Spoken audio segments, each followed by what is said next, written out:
ദൈവവചന കേൾവിക്കായിട്ട് ഇന്ന് രാത്രിയിൽ ദൈവസന്നിധിയിലായിരിക്കുന്ന എല്ലാ പ്രിയപ്പെട്ടവരെ ഓർത്ത് ദൈവത്തെ സ്തുതിക്കുകയും മഹത്വപ്പെടുത്തുകയും ചെയ്യുന്നു. കർത്താവിൻ്റെ നാമത്തിന് മാത്രം ഈ ശുശ്രൂഷ കൊണ്ട് മഹത്വമുണ്ടാകുവാൻ ദൈവം ഇടവരുത്തട്ടെ എന്ന് ആത്മാർത്ഥമായിട്ട് ആഗ്രഹിക്കുകയും പ്രാർത്ഥിക്കുകയും ചെയ്യുന്നു. ഞാൻ ആദ്യമായിട്ടാണ് ഈ സ്ഥലസഭയിൽ കടന്നു വരുന്നത്. ഇങ്ങനൊരു അവസരം ഉണ്ടാകുവാനും ദൈവമക്കളോട് ചേർന്ന് ഈ 1-2 ദിവസം കണ്ട് 3 ദിവസങ്ങൾ ഇവിടെ ആയിരിക്കാനും ഇടയാകുന്നതിൽ വളരെ സന്തോഷമുണ്ട്. ദൈവത്തിന് സ്തോത്രം ചെയ്യുന്നു. ഒരുപാട് പരിചയമുള്ള പല മുഖങ്ങളെ കാണുന്നുണ്ട്. കർത്താവ് വിശേഷാൽ സഹായിക്കുമാറാകട്ടെ. എല്ലാവരെയും ഓർത്ത് സന്തോഷിക്കുന്നു. ദൈവത്തിന് സ്തോത്രം ചെയ്യുന്നു. ഈ ശുശ്രൂഷകൾക്ക് വേണ്ടി വിശേഷാൽ കഴിഞ്ഞ ദിവസങ്ങളൊക്കെ പ്രാർത്ഥിച്ചുകൊണ്ടിരിക്കാൻ കർത്താവ് കൃപ ചെയ്തു. ഞാനതിൽ സന്തോഷിക്കുകയും ദൈവത്തെ സ്തുതിക്കുകയും ചെയ്യുന്നു. അയ്മനത്തുള്ള ദൈവജനത്തോട് ചേർന്നാണ് കർത്താവിനെ ആരാധിച്ചു വരുന്നത്. ശുശ്രൂഷയുടെ ബന്ധത്തിൽ പല സ്ഥലങ്ങളിലുമായിരിക്കാൻ ഈ ദിവസങ്ങളിൽ ദൈവം കൃപ ചെയ്യുന്നുണ്ട്. അതോർത്ത് ഞാൻ ദൈവത്തെ സ്തുതിക്കുന്നു. ഈ മീറ്റിങ്ങിലേക്ക് ക്ഷണിച്ച ദൈവസഭയോട്, ഉത്തരവാദിത്തപ്പെട്ട പ്രിയപ്പെട്ടവരോട് കർത്താവിൻ്റെ നാമത്തിൽ വിശേഷാൽ നന്ദി കരയറ്റുകയാണ്. ഇങ്ങനൊരു അവസരമുണ്ടായതിൽ ഞാൻ ഒരുപാട് സന്തോഷിക്കുന്നു. ദൈവത്തെ മഹത്വപ്പെടുത്തുന്നു. സ്ഥലസഭയെപ്പറ്റി ധാരാളം കേട്ടിട്ടുണ്ട്. പ്രിയ തമ്പിശാനുമായിട്ട് പിതാക്കന്മാരുടെ കാലം മുതൽ ഉള്ള ബന്ധമാണ്. എൻ്റെ അപ്പൻ്റെ അടുത്ത സുഹൃത്താണ്. എൻ്റെ പണ്ടത്തെ മാനേജർ എന്ന് വേണം പറയാനായിട്ട്, ബഹറിലായിരുന്ന സമയത്ത്. ഏതായാലും ആ നിലയിൽ ഹൃദ്യമായ ഒരു ആത്മീയ ബന്ധം ദീർഘവർഷങ്ങളായിട്ട് പുലർത്തുവാൻ കർത്താവ് കൃപ ചെയ്യുന്നുണ്ട്. അതിലൊരുപാട് സന്തോഷിക്കുന്നു. ദൈവത്തിന് സ്തോത്രം ചെയ്യുന്നു. കുന്നുവഴി അസംബ്ലിയായിട്ടും ഹൃദ്യമായ ബന്ധമുണ്ട്. റോജു ചായൻ കുടുംബമായിട്ട് ഇവിടെ ഇരിപ്പുണ്ട്. അദ്ദേഹത്തിൻ്റെ മകളുടെ വിവാഹം വർഷങ്ങൾക്ക് മുമ്പ് ഞാനാണ് നടത്തിയത്. അന്നും അതിനു മുമ്പുമൊക്കെ ഉള്ളതായിരിക്കുന്ന ഹൃദ്യമായ ആത്മീയ ബന്ധം പുലർത്തുവാനായിട്ട് കർത്താവ് ഇതുവരെയും സഹായിക്കുന്നു. ഇവിടെയുള്ള പല പ്രിയപ്പെട്ടവരെ ഓർ ദൈവത്തിന് സ്തോത്രം ചെയ്യുന്നു. കർത്താവിൻ്റെ ദാസനുണ്ടല്ലോ, എല്ലാവർക്കായിട്ട് ഞാൻ ദൈവത്തിന് സ്തോത്രം ചെയ്യുന്നു. കഴിഞ്ഞ പല ദിവസങ്ങളായിട്ട് ദൈവസന്നിധിയിൽ ഇരിക്കുകയും പ്രാർത്ഥിക്കുകയും ചെയ്തപ്പോൾ പല വിഷയങ്ങൾ എൻ്റെ മനസ്സിലേക്ക് കടന്നു വരുവാനിടയായി. പല വിഷയങ്ങൾ ഞാൻ ഒരല്പം കൺഫ്യൂഷനിലാവാനിടയായി. ദൈവസന്നിധിയിൽ ഇരുന്നു കൊണ്ട് വളരെ മുട്ടിപ്പായിട്ട് പ്രാർത്ഥിച്ചു എന്ന് വേണം പറയുവാൻ. അങ്ങനെ പ്രാർത്ഥിച്ചതിൻ്റെ ഫലമായിട്ട് ദൈവാത്മാവ് എൻ്റെ ഹൃദയത്തിൽ കൊണ്ടുതന്ന വളരെ വ്യത്യസ്തമായത് എന്ന് വിശേഷിപ്പിക്കാൻ കഴിയുന്ന 1-2 ആലോചനകളാണ് നിങ്ങളുമായിട്ട് പങ്കുവയ്ക്കുവാനായിട്ട് ഞാൻ താല്പര്യപ്പെടുന്നത്. 2 ക്ലാസ്സുകളായിട്ടാണല്ലോ ക്രമീകരിക്കപ്പെട്ടിട്ടുള്ളത്. 2 ക്ലാസ്സിൽ ഈ വിഷയം തീരുമോ എന്നെനിക്ക് അറിഞ്ഞുകൂടാ. ഏതായാലും തീർക്കാവുന്നിടത്തോളവും ആ കാര്യം ചിന്തിക്കുവാനായിട്ട് ഞാൻ ആഗ്രഹിക്കുന്നു. നമുക്ക് വളരെ പരിചയമുള്ളൊരു വിഷയമാണ് പറയാനായിട്ട് ആഗ്രഹിക്കുന്നത്. അതിന് മുന്നോടിയായിട്ട് പത്രോസ് എഴുതിയ 1-ാം ലേഖനം 1-ാം അധ്യായത്തിൻ്റെ 17-ാമത്തെ വാക്യം നമുക്കൊന്ന് വായിച്ചു കേൾക്കാം. പരിചയമുള്ള വാക്യമാണ്. പത്രോസ് എഴുതിയ 1-ാം ലേഖനം 1-ാം അധ്യായത്തിൻ്റെ 17-ാമത്തെ വാക്യം.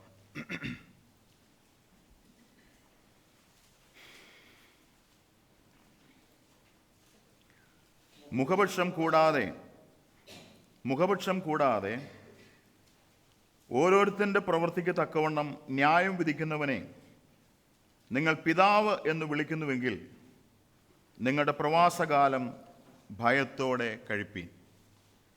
നമുക്ക് ഏറ്റവും സുപരിചിതമായിരിക്കുന്ന ഒരു വാക്യമാണിത്. ഞാൻ ഈ വിഷയത്തിന് കൊടുത്തിരിക്കുന്ന ടൈറ്റിൽ എൻ്റെ പ്രയാണകാലം എന്നാണ്. എൻ പ്രയാണകാലം. ആത്മീയതത്തിൽ 1038-ാമത്തെ പാട്ട് അല്പകാലം മാത്രം ഈ ഭൂമിയിലെ വാസം എന്ന് ആരംഭിക്കുന്ന പാട്ടിൻ്റെ 1-ാമത്തെ സ്റ്റാൻസ ആരംഭിക്കുന്നത് എൻ പ്രയാണകാലം 4 വിരൽ നീളമാണ് എന്ന് പറഞ്ഞ് അത് ആരംഭിക്കുന്നു. എൻ പ്രയാണകാലം. ഈ പ്രയാണകാലത്തെ പ്രവാസമെന്നോ അല്ലെങ്കിൽ ആയുഷ്കാലമെന്നോ തലമുറ എന്നോ ഒക്കെ ചിന്തിക്കാവുന്നതായിട്ട് കഴിയുന്നുണ്ട്. ഉൽപ്പത്തി പുസ്തകം 47-ാം അധ്യായത്തിൻ്റെ 9-ാമത്തെ വാക്യത്തിൽ ഇതിനോട് ബന്ധപ്പെട്ട ഒരു വാക്ക് വരുന്നുണ്ട്. പരദേശ പ്രയാണം എന്നൊരു വാക്ക് വരുന്നുണ്ട്. അതാരാ പറഞ്ഞിരിക്കുന്നത് നമുക്കറിയാവുന്ന കാര്യമാണ്. എൻ്റെ പരദേശ പ്രയാണം. പത്രോസിൻ്റെ 1-ാം ലേഖനം 1-ാം അധ്യായം 17-ാം വാക്യം നാം ഇപ്പോൾ വായിച്ചു. അവിടെ പ്രവാസകാലം എന്നാണ് രേഖപ്പെടുത്തിയിരിക്കുന്നത്. ഇനി അപ്പോസ്തലപ്രവൃത്തിയുടെ പുസ്തകം 13-ാം അധ്യായത്തിൻ്റെ 36-ാമത്തെ വാക്യത്തിൽ ദാവീദിനെ പറ്റി വായിക്കുമ്പോൾ ദാവീദ് തൻ്റെ തലമുറയിൽ എന്ന് വായിക്കുന്നുണ്ട്. ഇനി ഉൽപ്പത്തി പുസ്തകം 23-ാം അധ്യായത്തിൻ്റെ 1-ാമത്തെ വാക്യത്തിൽ സാറയുടെ ആയുഷ്കാലം എന്നുള്ളതായ ഒരു വാക്ക് കാണാൻ കഴിയുന്നുണ്ട്.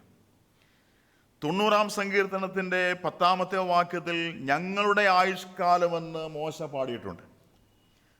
ലൂക്കോസിന്റെ സുവിശേഷം 16-ാം അധ്യായത്തിൽ 25-ാമത്തെ വാക്യത്തിൽ നിന്റെ ആയുസ്സിൽ എന്നൊരു പ്രയോഗം കാണാനായിട്ട് കഴിയുന്നുണ്ട്. ഇതെല്ലാം ഈ പ്രവാസകാലത്തോട് ബന്ധപ്പെട്ട് പറഞ്ഞിരിക്കുന്നതായ വാക്കുകളാണ്. അത് തന്നെ വളരെ ചിന്തനീയമാണ്. ഒരുപാട് സത്യങ്ങൾ അതിനോട് ചേർത്ത് നമുക്ക് ചിന്തിക്കുകയും പഠിക്കുകയും ചെയ്യുവാനായിട്ട് കഴിയുന്നുണ്ട്.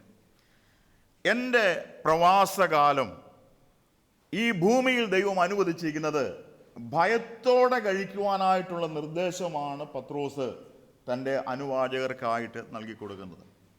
ഇംഗ്ലീഷിൽ ഈ വാക്ക് വായിക്കുമ്പോൾ pass the time of your sojourn here in fear എന്നാണ് വായിക്കുന്നത്. ന്യൂ അമേരിക്കൻ സ്റ്റാൻഡേർഡ് ബൈബിൾ വായിച്ചപ്പോൾ in fear during the time of your stay on earth, ഈ ഭൂമിയിൽ നിങ്ങൾ താമസിക്കുന്നിടത്തോളം കാലം ദൈവത്തെ ഭയപ്പെട്ട് അവനെ സേവിക്കണം. എബ്രായലേഖനം 12-ാം അധ്യായത്തിൻ്റെ 28-ഉം 29-ഉം വാക്യങ്ങൾ ചേർത്ത് വായിച്ചാൽ എബ്രായലേഖനം 12-ാം അധ്യായത്തിലെ വാക്യം നമുക്കറിയാവേണ്ടതാണ്. 28, 29 വാക്യങ്ങളിൽ ഇങ്ങനെ വായിക്കുന്നുണ്ട്, ഭയത്തോടും ഭക്തിയോടും കൂടെ സേവ ചെയ്യുക, നമ്മുടെ ദൈവം, വാക്യം എല്ലാവർക്കും അറിയാവില്ലല്ലേ, നമ്മുടെ ദൈവം ദഹിപ്പിക്കുന്ന അഗ്നിയാണല്ലോ. ഈ വാക്യം വേറെ എവിടെയും വായിക്കുന്നുണ്ടോ? ഇടയ്ക്ക് ചോദ്യങ്ങൾ ചോദിച്ചാണ് ഞാൻ പഠിച്ചുകൊണ്ടിരിക്കുന്നത്. ആ രീതി എനിക്കറിയാവുള്ളൂ. നിങ്ങൾ ഉത്തരം പറഞ്ഞാലും പറഞ്ഞില്ലെങ്കിലും ഞാൻ ചോദിക്കും. നമ്മുടെ ദൈവം ദഹിപ്പിക്കുന്ന അഗ്നിയാണെന്ന് മക്കളെ വേറെ എവിടെയും പറഞ്ഞിട്ടുണ്ടോ ബൈബിളിൽ? ആവർത്തന പുസ്തകം 4-ാം അധ്യായത്തിലുണ്ട്, നമ്മുടെ ദൈവം ദഹിപ്പിക്കുന്ന അഗ്നിയാണ്. ആ ദഹിപ്പിക്കുന്ന അഗ്നിയായ ദൈവത്തിൻ്റെ മുമ്പിൽ ഞാൻ കഴിക്കുന്ന പരദേശ പ്രയാണം, എൻ്റെ പ്രവാസകാലം ഈ ദൈവത്തിൻ്റെ മുമ്പിൽ ഈ ഭൂമിയിൽ ഞാൻ ഭയത്തോടെ കഴിക്കണമെന്ന് വളരെ ശക്തമായ ഒരു നിർദ്ദേശമാണ് പത്രോസ് തൻ്റെ അനുവാചകരുടെ മുമ്പാകെ ഓർമ്മിപ്പിക്കുന്നത്. ഒരുപാട് സത്യങ്ങൾ ഈ ഭാഗത്ത് നമുക്ക് പഠിക്കുവാനായിട്ട് കഴിയുന്നുണ്ട്. ബൈബിളിൽ ഉടനീളം ഈ പരദേശവാസം എന്നതായിരിക്കുന്ന ആശയത്തിന് ഒരുപാട് പ്രാധാന്യത കൽപ്പിച്ചുകൊണ്ടാണ് ആ വാക്ക് ഉപയോഗിച്ചിട്ടുള്ളത്.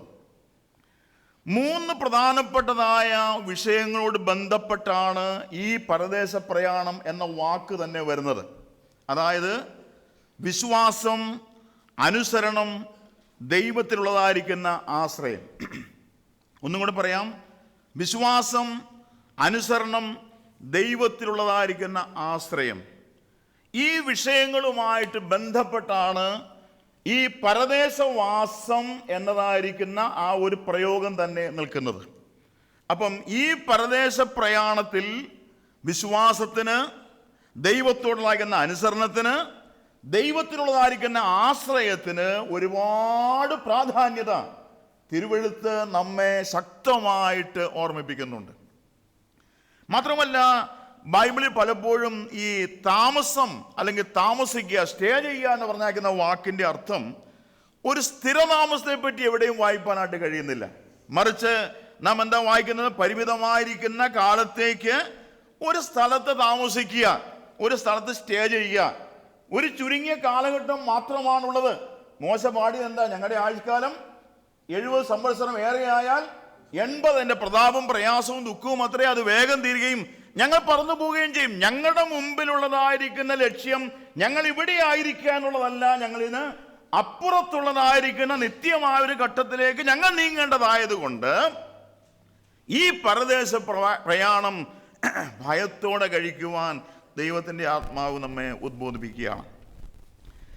പല വേദഭാഗങ്ങളിൽ കൂടെ നാം കടന്നു പോകും ഈ ഒരു വിഷയം ചർച്ച ചെയ്യുവാനായിട്ട്. എന്താണ് ദൈവഭയം എന്ന് പറയുന്നത്? ഈ നാളുകളിൽ ഏറ്റവും അത്യാവശ്യമായതും നമ്മുടെയൊക്കെ ഇടയിൽ അന്യം നിന്ന് പോയി എന്ന് പറയാനായിട്ട് കഴിയത്തക്ക നിലയിലുള്ളതായ ഒരു വിഷയമാണല്ലോ ദൈവഭയം എന്നുള്ളതായ കാര്യം. ഈ ജീവിക്കുന്ന ദൈവത്തെക്കുറിച്ചുള്ള ബോധത്തിൽ നിന്നാണ് ദൈവഭയം ഉണ്ടാകുന്നത്. ജീവിക്കുന്ന ദൈവത്തെക്കുറിച്ചുള്ളതായിരിക്കുന്ന ബോധത്തിൽ ഉണ്ടാകുന്ന ഒന്നാണ് ദൈവഭയം. മാത്രമല്ല, ഈ ദൈവഭക്തിയും ദൈവഭയവും അഭേദ്യങ്ങളാണ്, ഭേദിക്കാൻ കഴിയുന്നതല്ല. അത് രണ്ടും ഒരുമിച്ച് പോകുന്നതായ ഒന്നാണ്. പഴയ നിയമത്തിൽ ഭയത്തെ കുറിക്കുന്ന പദത്തിന് ഭക്തി എന്നാണ് പരിഭാഷപ്പെടുത്തിയിട്ടുള്ളത്. മാത്രവുമല്ല, മനുഷ്യന്റെ ഭാഗത്തു നിന്നുള്ള പൂർണ്ണമായിരിക്കുന്ന ഒരു കടമയായിട്ടാണ് ദൈവഭയത്തെ കുറിച്ച് ബൈബിൾ വിഭാവന ചെയ്തിരിക്കുന്നത്. ഒന്നും കൂടെ ഞാൻ പറയാം. മനുഷ്യന്റെ, നമ്മുടെ ഓരോരുത്തരുടെയും, അല്ലെങ്കിൽ വിശ്വാസികളായ ദൈവമക്കളായ നമ്മുടെ ഓരോരുത്തരുടെയും ഭാഗത്തു നിന്നുള്ള ഒരു പൂർണ്ണമായ കടമയാണ്. ഈ ജീവിതത്തിൽ നമുക്കൊരു കടമയുണ്ട്, ഒരു കർത്തവ്യമുണ്ട്, നാം നിറവേറ്റേണ്ടതായിരിക്കുന്ന ഒരു സത്യമുണ്ട്. ആ നിലയിലാണ് ഈ വാക്ക് വരുന്നത്. പ്രിയപ്പെട്ടവരെ, ഈ ദൈവഭയം ജീവിതത്തെ നിയന്ത്രിക്കാനിടയാകണം. ദൈവഭയത്താൽ ജീവിതം നിയന്ത്രിക്കപ്പെടണം. ഞാൻ ആ വിഷയത്തിലേക്ക് വരികയാണ്. അതിനു മുമ്പ് തിരുവെഴുത്തിൽ നിന്നൊരു 4 വാക്യങ്ങൾ നിങ്ങളുടെ ശ്രദ്ധയിലേക്ക് ഒന്ന് കൊണ്ടുവരുവാൻ ഞാൻ ആഗ്രഹിക്കുകയാണ്. ഈ 4 വാക്യങ്ങളും ഈ ഭൂമിയിലെ ജീവിതത്തിൽ ദൈവത്തോടുള്ള ബന്ധത്തിൽ എത്രമാത്രം കടമയായിട്ട് ഞാനും നിങ്ങൾ നിർവഹിക്കേണ്ടതാണെന്നുള്ളത് ഇത് വായിക്കുമ്പോൾ നമുക്ക് മനസ്സിലാക്കാനായിട്ട് കഴിയും. ആദ്യമായിട്ട് വായിക്കേണ്ടത്, യുവസൗരന്മാർ ആരെങ്കിലും ഉണ്ടെങ്കിൽ വാക്യം ഒന്ന് വായിച്ചെന്നാൽ ഉപകാരമായിരിക്കും. ആദ്യമായിട്ട് വായിക്കേണ്ടത് 147 സങ്കീർത്തനത്തിന്റെ 11 വാക്യമാണ്. വളരെ പ്രധാനപ്പെട്ടൊരു വാക്യമാണ്. ഒരുപാട് വാക്യങ്ങളുണ്ട്, എന്നാൽ വളരെ പ്രധാനപ്പെട്ട ചില വാക്യങ്ങൾ മാത്രമാണ് ഞാൻ ഓർമ്മിപ്പിക്കുവാനായിട്ട് താല്പര്യപ്പെടുന്നത്. 147 സങ്കീർത്തനത്തിന്റെ 11 വാക്യം. തന്നെ ഭയപ്പെടുകയും, ആ വാക്ക് വിശേഷാൽ അടിവരയിടണം. തന്നെ ഭയപ്പെടുകയും തൻ്റെ ദയയിൽ പ്രത്യാശ വയ്ക്കുകയും ചെയ്യുന്നവരിൽ യഹോവ പ്രസാദിക്കുന്നു. പ്രിയപ്പെട്ടവരെ, യഹോവയുടെ പ്രസാദം നമ്മുടെ മേലുണ്ടാകണം. യഹോവ നമ്മുടെ ആത്മീയ ജീവിതത്തെ എന്ത് ചെയ്യണം? ആ ജീവിതത്തിൽ പ്രസാദിക്കണം. ഓരോ ക്രിസ്തു ഭക്തന്റെയും ജീവിതത്തിന്റെ മൂല്യം അതായിരിക്കണം. ഓരോ ക്രിസ്തു ഭക്തന്റെയും ജീവിതത്തിന്റെ മുഖമുദ്ര അതായിരിക്കണം. ദൈവം എന്നിൽ പ്രസാദിക്കണം. ദൈവം എന്നിൽ പ്രസാദിക്കണമെങ്കിൽ ദൈവവചനം പറയുന്നത് എന്താണ്? തന്നെ ഭയപ്പെടുകയും തൻ്റെ ദയയിൽ പ്രത്യാശ വെക്കുകയും ചെയ്യുന്നവരിൽ യഹോവ എന്താ? എൻ്റെ മറുവശം വായിച്ച സഹോദരൻ തന്നെ പറഞ്ഞു, എനിക്ക് പേരറിയത്തില്ല. എന്താ എൻ്റെ മറുവശം എന്താ?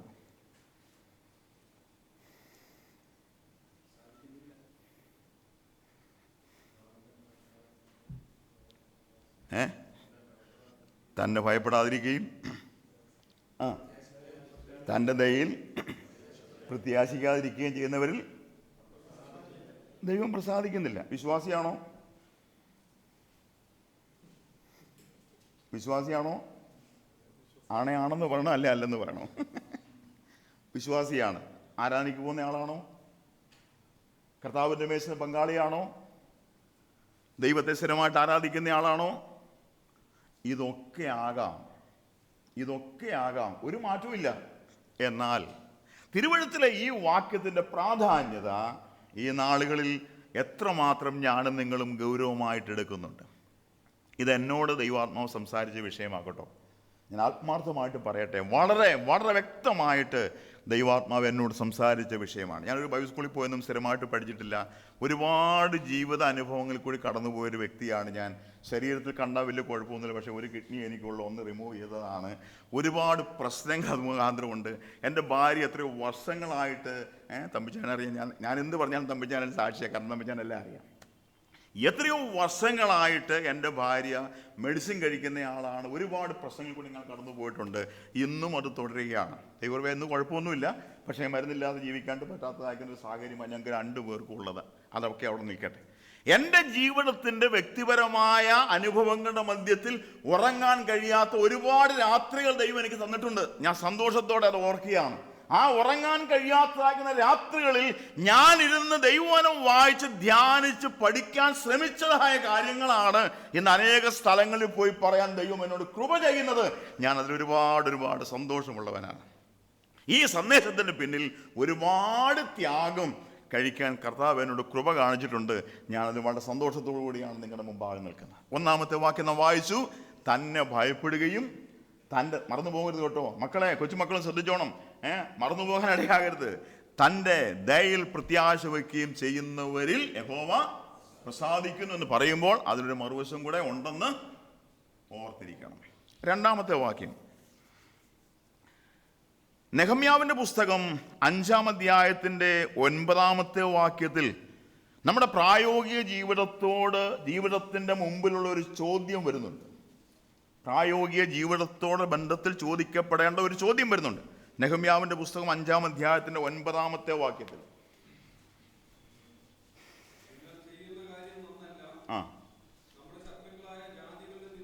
നമ്മുടെ ശ്രദ്ധിച്ചു കേട്ടോണം, നമ്മുടെ ശത്രുക്കളായ ജാതികളുടെ നിന്ന ഓർത്തിട്ടെങ്കിലും, ആ വാക്ക് കുറച്ചുകൂടെ ഹൃദ്യമായല്ലേ, ഹൃദയങ്ങളോട് വളരെ പറ്റി നിൽക്കുന്ന ഒരു വാക്യമാണ്. എന്താണ് നെഹമ്യാ അവിടെ പറയുന്നത്? നമ്മുടെ ശത്രുക്കളായ ജാതികളുടെ നിന്ന ഓർത്തിട്ടെങ്കിലും നിങ്ങൾ നമ്മുടെ ദൈവത്തെ ഭയപ്പെടേണ്ടതല്ലയോ? ഇവിടെ ബഹുമാനം, ആദരവ്, അനുസരണം, ഭക്തി എന്നൊക്കെ ഉള്ളതാകുന്ന പരിഭാഷകളാണ് കാണാൻ കഴിയുന്നത്. എന്തുമായിക്കൊള്ളട്ടെ, ഏത് വാക്കുമായിക്കൊള്ളട്ടെ, ജാതികളുടെ നിന്ന ഓർത്തിട്ടെങ്കിലും. എന്താ അതിന്റെ മറുവശം? നാം ദൈവത്തെ ഭയപ്പെടുന്നില്ലെങ്കിൽ ആ ഭയപ്പെടാതെയുള്ളതായ ജീവിതത്തിന്റെ മുമ്പിൽ, ഈ ലോക ജീവിതത്തിൽ ജാതികൾ നമ്മെ എന്ത് ചെയ്യും? നിന്ദിക്കും. അത് ദൈവം പറഞ്ഞിരിക്കുന്ന സത്യമാണ്. ജാതികളുടെ നിന്ന ഓർത്തിട്ടെങ്കിലും നിങ്ങൾ ദൈവത്തെ ഭയപ്പെടേണ്ടതല്ലയോ? കർത്താവ് സഹായിക്കുമാറാട്ടെ. വിശദീകരിക്കാൻ എൻ്റെ മുമ്പിൽ അധികം സമയമില്ല. മറ്റൊരു വാക്ക് നെഹമ്യാവിൻ്റെ പുസ്തകം 5-ാം അധ്യായത്തിൻ്റെ 15-ാമത്തെ വാക്യമാണ്. നെഹമ്യാവിൻ്റെ പുസ്തകം തന്നെ 5-ാം അധ്യായത്തിൻ്റെ 15-ാമത്തെ വാക്യം. അതൊന്ന് വായിക്കാമോ? ശ്രദ്ധിച്ച് വായിച്ചോളൂ. എനിക്ക് മുമ്പേ ഉണ്ടായിരുന്ന ഭാരമായിരുന്നു വാങ്ങിയത് കൂടാതെ വാങ്ങി അവരുടെ ഭൃത്യന്മാരും ജനത്തിന്റെ മേൽ കർത്തൃത്വം നടത്തി വന്നു. അവിടെ നിൽക്കട്ടെ, ഒരു മിനിറ്റ് അവിടെ നിൽക്കട്ടെ. ഞാനോ എന്ന് പറഞ്ഞാൽ അവിടെ ഒരു വാക്ക് ആരംഭിക്കുകയാണ് അല്ലേ? എനിക്ക് മുമ്പേ ഉണ്ടായിരുന്നവർ എന്തെല്ലാം ചെയ്തോ എനിക്കും വേണമെങ്കിൽ എന്ത് ചെയ്യാം? അത് തന്നെ തുടരാം. ഇപ്പം നമ്മുടെ ഭരണകൂടം, നമ്മുടെ സർക്കാർ ചില കാര്യങ്ങളൊക്കെ പ്രത്യേകമായിട്ട് ചെയ്തിട്ടുണ്ട്. ഇനി ഇത് കഴിഞ്ഞ് അടുത്തൊരു ഭരണം ഉണ്ടാകുന്നുവെങ്കിൽ ഇവർ ചെയ്താക്കുന്ന കാര്യം അങ്ങനെ പെട്ടെന്ന് മാറ്റാനൊന്നും പറ്റത്തില്ല. അതിൻ്റെ ഫോളോവേഴ്സ് ആകാനേ പറ്റുള്ളൂ, അത് പിന്തുടരാനേ പറ്റുകയുള്ളൂ. എനിക്ക് മുമ്പേ ഉണ്ടായിരുന്നവർ ചെയ്തത് ജനത്തിന് ഭാരമായ നിലയിലായിരുന്നു. അവരങ്ങനെയൊക്കെ ചെയ്തു, എനിക്കും വേണമെങ്കിൽ അങ്ങനെ ചെയ്യാം. ആരും ഈ കാലത്ത് തന്നെ കുറ്റപ്പെടുത്തത്തില്ല, ആരും. പക്ഷെ നെഹമ്യാവിൻ്റെ വാക്ക് എന്താ നെഹമ്യാവിൻ്റെ വാക്ക്? ഞാനോ ദൈവഭയം ഹേതുവായി അങ്ങനെ ചെയ്തില്ല. പ്രിയപ്പെട്ടവരെ, കഴിഞ്ഞ ഏറിയ നാളുകളായിട്ട് ആ വാക്യം ഞാൻ വളരെ ഗൗരവമായിട്ട് സൂക്ഷിക്കുന്നൊരു വാക്യമാണ്. ഞാനോ ദൈവഭയം ഹേതുവായി അങ്ങനെ ചെയ്തില്ല. നമ്മുടെ ഈ പ്രവാസകാലത്ത് ഞാനും നിങ്ങളും ജീവിക്കുമ്പോൾ ദൈവഭയത്താൽ ജീവിതം നിയന്ത്രിക്കപ്പെടണം. അങ്ങനെ ജീവിതം നിയന്ത്രിക്കപ്പെടുന്നില്ലെങ്കിൽ ദൂരവ്യാപകമായ വിഷയം നമ്മുടെ ജീവിതത്തിൽ സംഭവിക്കുമെന്നുള്ളതിന് യാതൊരു സംശയവുമില്ല. നാം എന്താ വായിച്ചത്? മുഖപക്ഷം കൂടാതെ ഓരോരുത്തൻ്റെ പ്രവൃത്തിക്ക് പ്രതിഫലം നൽകുന്നവനെ നിങ്ങൾ പിതാവെന്ന് വിളിക്കുന്നു എങ്കിൽ നിങ്ങളുടെ പ്രവാസകാലം ഭയത്തോടെ കഴിക്കും. ഞാനോ ദൈവഭയം ഹേതുവായി അങ്ങനെ ചെയ്തില്ല. പ്രിയപ്പെട്ടവരെ, ഞാനും നിങ്ങളും ഈ ലോകത്ത് ജീവിക്കുന്നവരാണ്. പല വിഷയങ്ങളുമായിട്ട് ഞാനും നിങ്ങളും ഈ ലോക വിഷയങ്ങളുമായിട്ട് ചേർന്ന് പോകുന്നവരാണ്. നമുക്ക് ഈ അടുത്ത കാലത്ത് പറയാൻ കഴിയുമോ? നമ്മുടെ ജീവിതത്തിലുണ്ടായ വിഷയങ്ങളുടെ, പ്രശ്നങ്ങളുടെ പശ്ചാത്തലത്തിൽ പറയാൻ കഴിയുമോ ദൈവഭയം ഹേതുവായി ഞാൻ അങ്ങനെ ചെയ്തില്ല എന്നൊരു വാക്ക്? ദൈവത്തിൻ്റെ ഭയത്താൽ, ദൈവത്തോടുള്ള ബഹുമാനത്താൽ, ദൈവത്തോടുള്ള അനുസരണത്താൽ, ദൈവത്തോടുള്ള ഭക്തിയാൽ ഞാനത് വേണ്ടെന്ന് വെച്ചു. അങ്ങനെ പറയാൻ പറ്റുമോ? പറഞ്ഞിട്ടുണ്ടോ? പറയാൻ കഴിഞ്ഞിട്ടുണ്ടോ ഈ നാളുകളിൽ? വളരെ ഗൗരവമായ ഒരു സത്യം. നമ്മുടെ ഓരോരുത്തരെയും ഹൃദയത്തിൽ സൂക്ഷിക്കേണ്ടതായ ഒരു കാര്യം, ഞാനോ ദൈവഭയം ഹേതുവായി അങ്ങനെ ചെയ്തില്ല. അതിന് വിശദീകരണത്തിലേക്ക് പോയി ഒരുപാട് കാര്യങ്ങൾ പറയേണ്ടതായിട്ട് വരും. 6-ാം അധ്യായത്തിൻ്റെ 11-ാമത്തെ വാക്യത്തിൽ മറ്റൊരു കാര്യം വായിക്കുന്നുണ്ട്, നമുക്കത് അറിയാവുന്ന വിഷയമാണ്. അവിടെ ചിലരൊക്കെ വന്നിട്ട് നെഹമ്യാവിനെ ഒന്ന് പേടിപ്പിക്കാനായിട്ട് ശ്രമിച്ചു, അല്ലേ? ജീവരക്ഷയ്ക്കായിട്ട് വേണേ ഓടിപ്പോക്കൊള്ളാൻ. ആ സന്ദർഭങ്ങൾ വായിച്ചാൽ മതി. 6-ാം അധ്യായത്തിൻ്റെ 11-ാമത്തെ വാക്യത്തിൽ വായിക്കുന്നുണ്ട്. അപ്പം നെഹമ്യാവ് അവരോട് പറയുന്നൊരു വാക്കുണ്ട്, എന്നെപ്പോലെയുള്ള ഒരുത്തൻ. അല്ലേ, അങ്ങനെയല്ലേ വാക്ക്? ഒന്ന് വായിച്ച് കണ്ടില്ലേ ആരും? മന്ദിരത്തിലേക്ക്, അല്ലേ, ജീവരക്ഷയ്ക്കായി മന്ദിരത്തിലേക്ക് ഓടിപ്പോകുമോ? എന്നെപ്പോലെയുള്ള ഒരാൾ. എന്താ അതിൻ്റെ പ്രത്യേകത? തനിക്കെന്താ എത്രമാത്രം പ്രത്യേകതയുള്ളത്? നെഹമ്യാവിനുണ്ടായിരുന്ന പ്രത്യേകത എന്താ? നമ്മൾ പല കാര്യങ്ങളും നെഹമ്യാവിനെ പറ്റി ചകഞ്ഞ് പഠിക്കുന്നവരാണ്. ഈ വിഷയത്തിൽ നെഹമ്യാവിനുണ്ടായിരുന്ന പ്രത്യേകത എന്താ? ഒറ്റ കാര്യമുള്ളൂ, ദൈവഭയത്താൽ താൻ നിയന്ത്രിക്കപ്പെട്ടു. കർത്താവ് വിശേഷാൽ സഹായിക്കുമാറാകട്ടെ. കുടുംബത്തിലായാലും സഭയിലായാലും സമൂഹത്തിലായാലും വ്യക്തി ജീവിതത്തിൻ്റെ പ്രാധാന്യത വളരെ വലുതാണ്. ആ വ്യക്തി ജീവിതത്തിൽ ഞാനും നിങ്ങളും ദൈവത്തെ ഭയപ്പെട്ട് ജീവിക്കുവാനുള്ള പ്രബോധനമാണ് ദൈവത്തിൻ്റെ വചനത്തിൽ നിന്ന് കാണുവാനായിട്ട് കഴിയുന്നത്. ഞാൻ ഇനി പോകാനായിട്ട് ആഗ്രഹിക്കുന്നത് കൃത്യസമയത്ത് അവസാനിപ്പിക്കണമല്ലോ. ഇതൊരല്പം വലിയ വിഷയവുമാണെന്നുള്ളത് നിങ്ങൾക്ക് ബോധ്യമായിട്ടുണ്ടെന്ന് ഞാൻ വിചാരിക്കുന്നു. ഈ പ്രയാണകാലം ദൈവഭയത്താൽ നിയന്ത്രിക്കപ്പെടണം. ദൈവഭയത്താൽ ജീവിതം നിയന്ത്രിക്കപ്പെടണം. ഞാൻ ഈ ദിവസങ്ങളിൽ എൻ്റെ വ്യക്തിപരമായ പഠനത്തിൽ പല കഥാപാത്രങ്ങൾ, ബൈബിൾ ക്യാരക്ടേഴ്സ് തന്നെ പല കഥാപാത്രങ്ങളെക്കുറിച്ചുള്ള അതിൻ്റെ പഠനം ജീവിതത്തിൽ കടന്നു വന്നു. ഞാനൊരു 4 ഉദാഹരണങ്ങൾ വഴിയാണ് ഇത് പറയാനായിട്ട് ആഗ്രഹിക്കുന്നത്. ആ 4 ഉദാഹരണം എന്ന് പറയാനായിട്ട് സമയം കിട്ടുമെന്ന് എനിക്ക് അറിഞ്ഞുകൂടാ. ഏതായാലും നമുക്ക് ചില കാര്യങ്ങൾ ഒന്ന് ശ്രദ്ധിക്കുവാനായിട്ട് ഇടയാകട്ടെ. ഈ 4 ഉദാഹരണങ്ങൾ പറയുമ്പോൾ എന്തിനാ 4 പറഞ്ഞ് ഒരെണ്ണം പറഞ്ഞാൽ പോലും ചോദിക്കാം, 4 അല്ല അത് കൂടുതലുണ്ട്. എങ്കിലും ഞാനൊരു വാക്ക് പറയട്ടെ.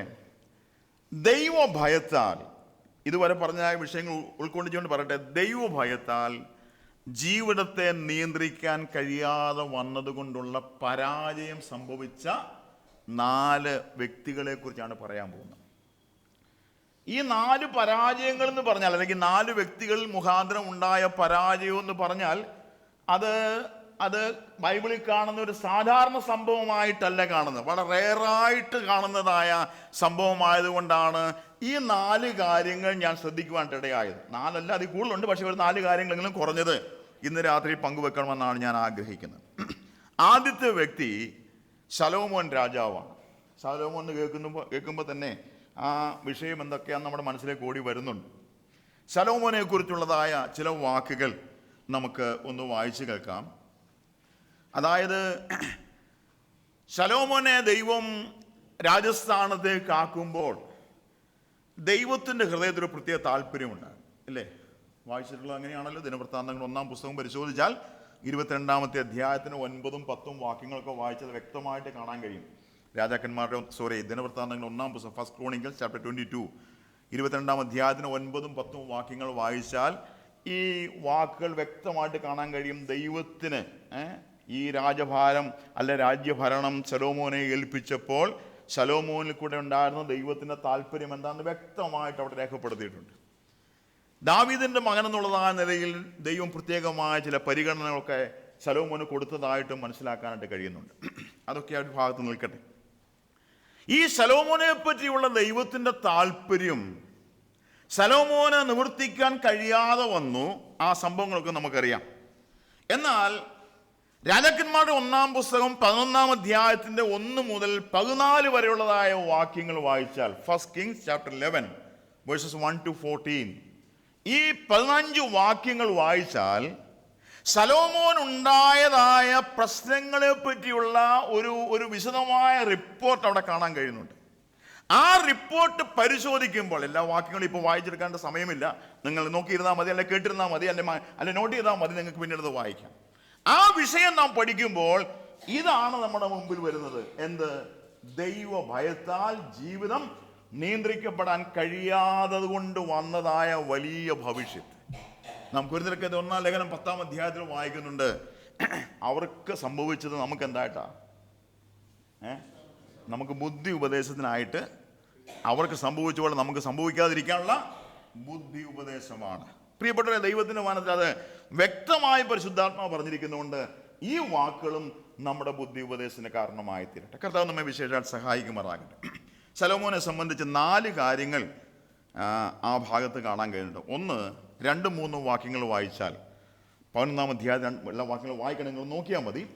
11-ാം അധ്യായത്തിന് 2-3 വാക്യങ്ങൾ വായിച്ചാൽ അവിടെ എഴുതിയിരിക്കുന്നൊരു വാക്ക് ഹൃദയം വശീകരിക്കപ്പെട്ടെന്ന് എഴുതിയിരിക്കുന്നു. ഹൃദയം വശീകരിക്കപ്പെട്ടു. ശലോമോനുണ്ടായ ഭവിഷ്യത്തുകൾ പലതാണ്, നമുക്കത് അറിയാവേണ്ടതാണ്.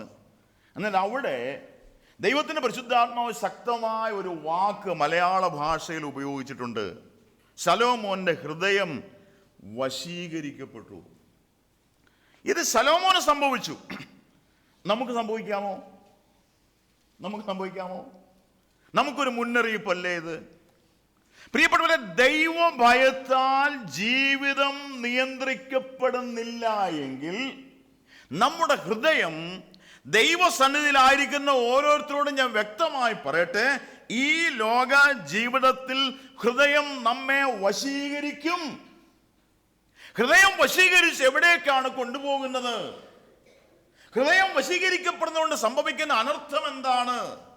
ഹൃദയം വശീകരിക്കപ്പെട്ടാൽ ഉണ്ടാകുന്ന ആഫ്റ്റർ എഫക്റ്റ് എന്താണ്?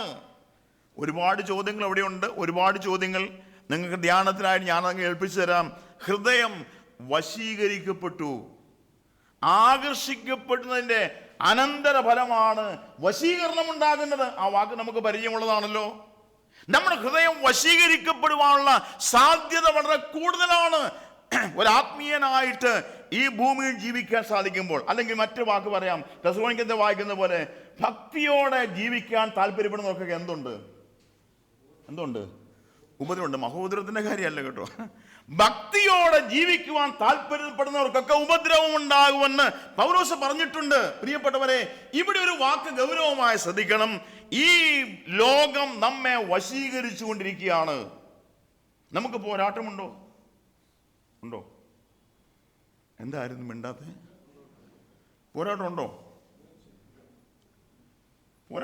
ശരിക്കും? ഇപ്പൊ പ്രശ്നമായി. ആദ്യത്തെ ചോദ്യം ഉണ്ടെന്ന് പറഞ്ഞ സമയത്ത് ഞാനങ്ങ് പോയാൽ മതിയായിരുന്നു. നിർത്തി ഒന്നും കൂടി ചെയ്യുമ്പോൾ നമുക്ക് പോരാട്ടം ഉണ്ടോ? സൗകര്യമാരൊക്കെ ചിരിക്കുന്നുണ്ട്. പോരാട്ടം ഉണ്ടോ? വീട്ടിലെ പോരാട്ടത്തെ കാര്യമല്ല ഞാൻ ചോദിക്കുന്നത് കേട്ടോ. ആത്മീക ജീവിതത്തിൽ പോരാട്ടമുണ്ടോ?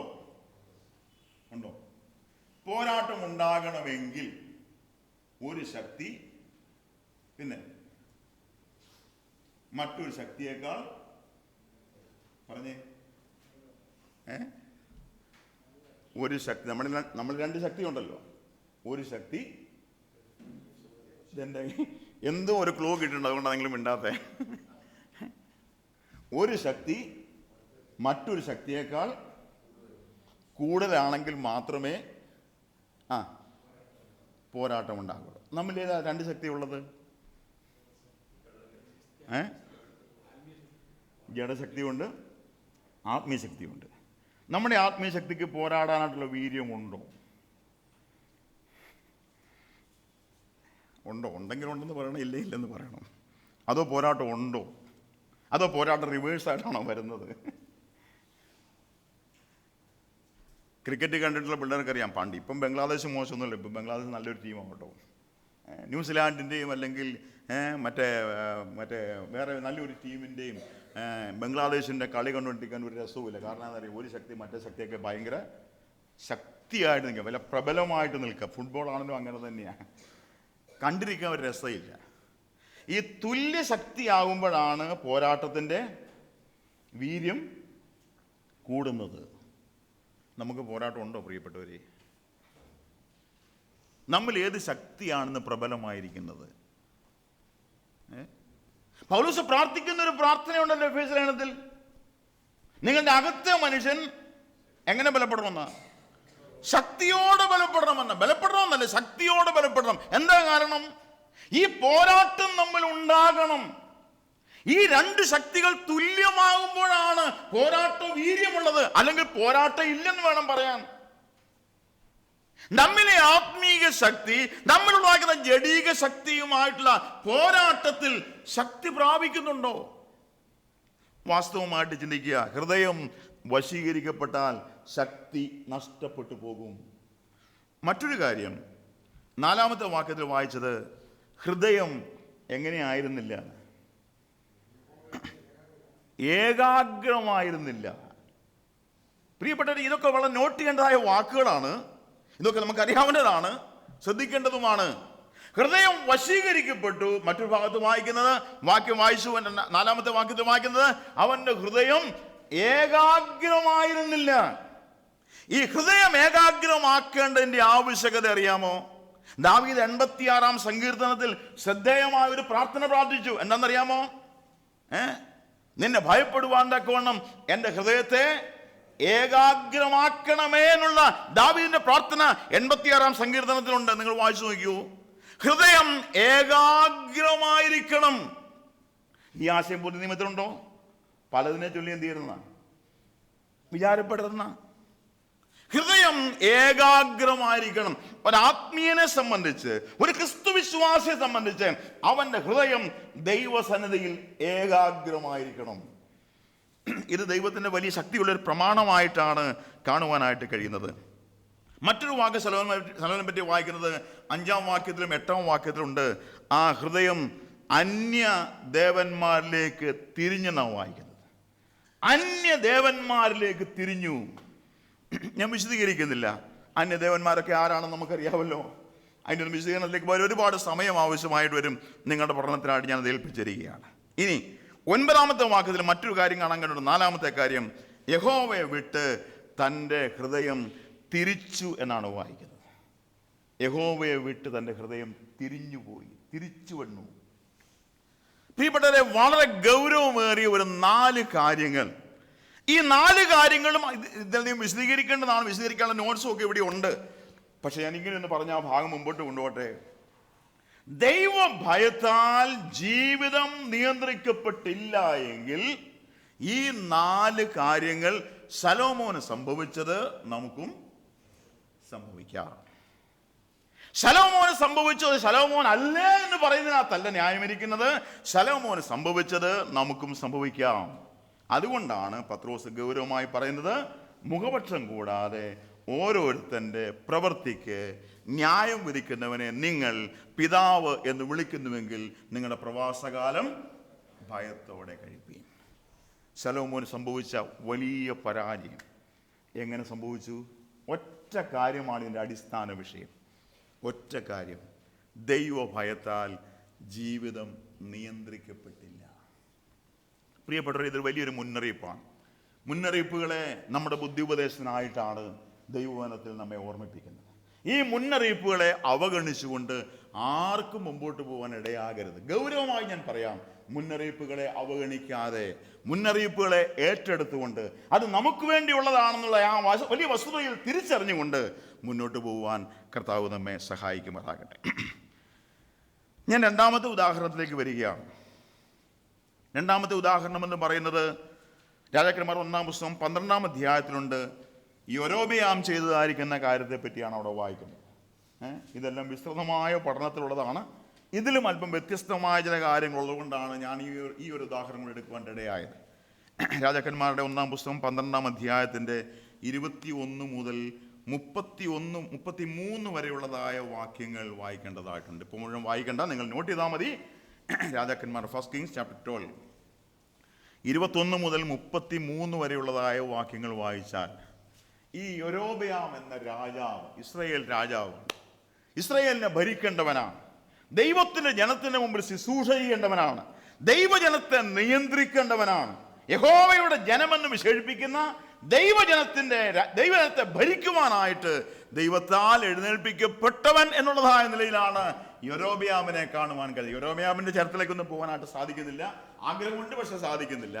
ഈ യൊരോബെയാം ചെയ്തതായ ഒരു കാര്യത്തെ പറ്റി വളരെ സ്പെസിഫൈ ചെയ്തുകൊണ്ട് പരിശുദ്ധാത്മാവ് പറയുന്ന ചില കാര്യങ്ങൾ ആ വാക്യങ്ങളിൽ കാണാനായിട്ട് കഴിയുന്നുണ്ട്.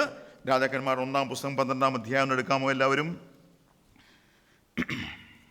12-ാമത്തെ അധ്യായത്തിൻ്റെ 21 മുതലായിരിക്കുന്ന വാക്യങ്ങളിലേക്കാണ് കടന്നു പോകേണ്ടത്. മുഴുവൻ വാക്യങ്ങൾ വായിക്കുന്നില്ല, എങ്കിലും ആ ഭാഗത്തൊക്കെ നോക്കിയാൽ നിങ്ങൾക്ക് മനസ്സിലാകും. അവിടെ 27ഉം 28ഉം വാക്യങ്ങളിലേക്ക് 29 വാക്യങ്ങളിലേക്ക് വരുമ്പോൾ ഈ മനുഷ്യൻ ചെയ്താക്കുന്ന കാര്യത്തെപ്പറ്റി വായിക്കുന്നത് ഇങ്ങനെയാണ്. രാജാവ് ആലോചിച്ച് ഒരു കാര്യം ചെയ്യുന്നു. വളരെ ആലോചിച്ച് ചെയ്തായ ഒരു കാര്യമാണ്. എന്താ ചെയ്ത കാര്യം എന്നറിയാമല്ലോ? ഈ ഭാഗമൊക്കെ വായിച്ചിട്ടുണ്ടോ? രാജാവ് ആലോചിച്ച്, 28ാമത്തെ വാക്യം, രാജാവ് ആലോചിച്ച് പൊന്നുകൊണ്ട് 2 കാളക്കുട്ടി ഉണ്ടാക്കി, നിങ്ങൾ യെരൂശലേമിൽ പോയത് മതി, ഇസ്രായേലേ, ഇതാ നിന്നെ മിസ്രയീമിൽ നിന്ന് കൊണ്ടുവന്ന നിന്റെ ദൈവം എന്ന് അവരോട് പറഞ്ഞ് ഒന്നിനെ ബഥേലിലും മറ്റേതിനെ ദാനിലും പ്രതിഷ്ഠിച്ചു. യൊരോബെയാം ചെയ്തായിരിക്കുന്ന ഒരു കാര്യം, നിങ്ങൾ ഇനി എന്ത് ചെയ്യണ്ട, ഇത്രയും ദൂരം സഞ്ചരിച്ച് യെരൂശലേം വരെ പോകണ്ട, നമുക്കിവിടെ അടുത്തുള്ള പദല്ലേ നല്ലത്. അത് നമ്മുടെ എല്ലാവരുടെ ഒരു ചിന്താഗതിയല്ലേ. എന്തിനാ ഇത്രയും ദൂരം പോകുന്നത്? യെരൂശലേമിൽ പോയി ആരാധിച്ചെങ്കിലേ ആരാധനയാവുള്ളൂ, അവിടെ മാത്രമേ ദേവാലയമുള്ളൂ. നമുക്കിവിടെ ഒരെണ്ണം ചെയ്യാം. യൊരോബെയാം നന്നായിട്ട് ആലോചിച്ചൊരു കാര്യം ചെയ്തു. എന്താ ചെയ്തത്? കാളക്കുട്ടിയെ ഉണ്ടാക്കി. ഇത് പഴയ ഓർമ്മയാണ് കേട്ടോ. ഈ സംഭവത്തിന്റെ തനിയാവർത്തനത്തിന് മുമ്പ് സംഭവിച്ചിട്ടുണ്ട്, നിങ്ങൾക്ക് അറിയാവുന്നതാണ്, ഞാൻ അവിടേക്ക് പോകുന്നില്ല. ഈ കാളക്കുട്ടിയെ ഉണ്ടാക്കിയിട്ട് ഇതിനെ ബഥേലിലും കൊണ്ടുവന്നു, ദാനിലും കൊണ്ടുവന്നാക്കി. ഈ ബഥേലിലും ദാനിലും പ്രതിഷ്ഠിക്കുന്നതിന് മുമ്പ് ഈ കാളക്കുട്ടിയെ നോക്കിക്കൊണ്ട് യൊരോബെയാം പറഞ്ഞ വാക്കെന്താണ്?